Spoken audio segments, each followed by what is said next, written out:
Now, in a moment, I'm going to show you some pretty incredible evidence of media malpractice as the U.S. press does its level best to turn Kamala Harris's word salads into something resembling steak.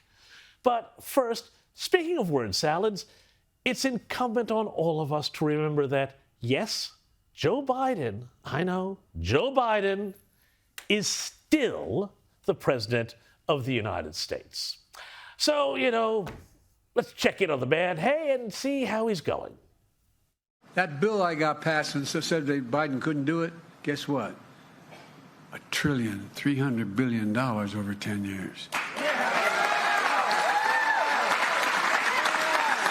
And we reduced the budget at the same time. $1.3 trillion. Why, that's almost a Brazilian, I think. I just love that clip there. You had all the classic Joe, the creepy whisper, and the shouting. But at least he's not having trouble remembering the names of important people. I know the other team doesn't think there's any such thing as global warming. Well, I like to put the other nominee for president, the former president, like to put him in the middle of Arizona for a while. What's his name? The guy with the thing, the candidate, Arizona, who knows? Anyway, yes, so let's just remember that this is the man who is not capable of running for president, but is still apparently capable of being president, which I know makes me sleep well at night.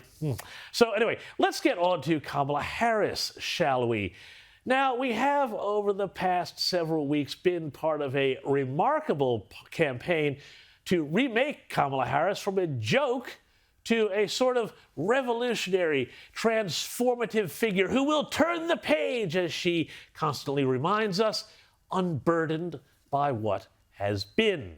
As Lance Morrow, hi Dad, eloquently put it in the Wall Street Journal this weekend, quote, now, incredibly, Kamala Harris is Wonder Woman, high priestess of the politics of joy, a daughter of Jamaica and India, come to rescue reactionary white America from itself.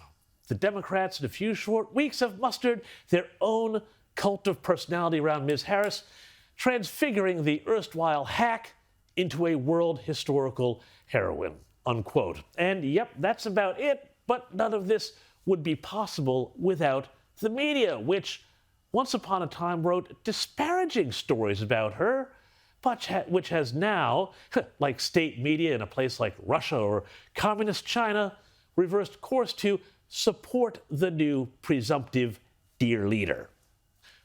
Want an example?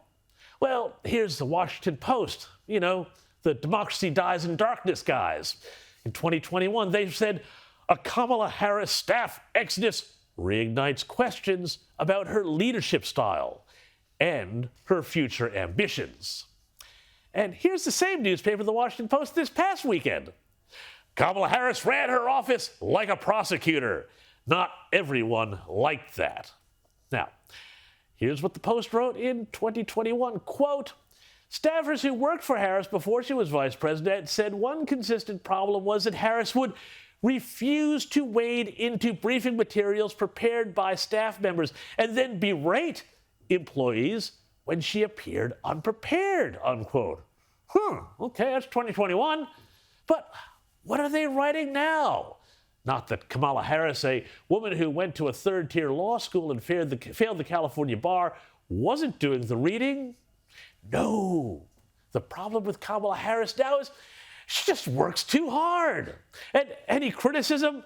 Well, there's a DEI card to play there.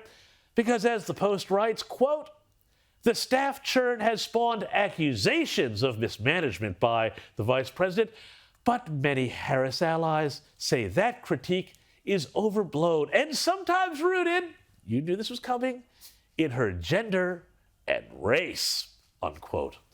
Well, this is, of course, just like how all the different news outlets that happily reported on Harris's appointment to the role of border czar turned around and said she'd never been the border czar. I don't know what you're talking about, when she was president.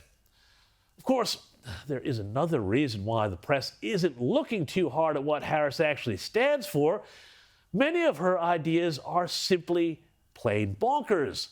racially divisive and, frankly, exceedingly unpopular with people if they're actually introduced to them. So here's Kamala Harris endorsing slavery reparations at the behest of notorious race baiter Reverend Al Sharpton.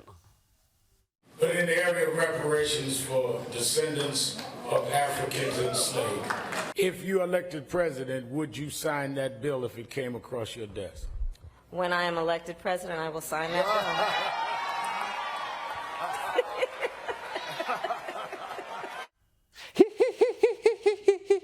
Anyway, her values are unchanged, that's what she keeps saying. And here she is seeming to endorse the idea that there should be separate laws for black people. And we're talking about specifically something that happens to black people here in America. So we have to be specifically targeting to help those people. Because we put those people in a position, and everybody knows the history.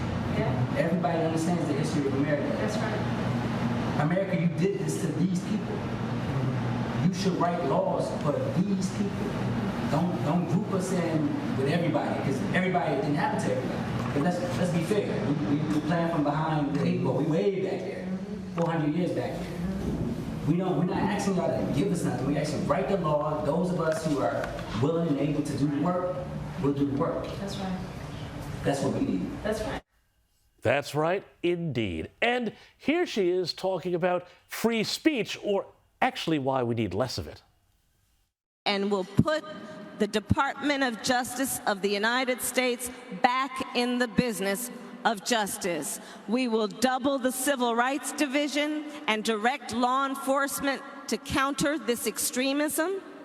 We will hold social media platforms accountable for the hate infiltrating their platforms, because they have a responsibility to help fight against this threat to our democracy.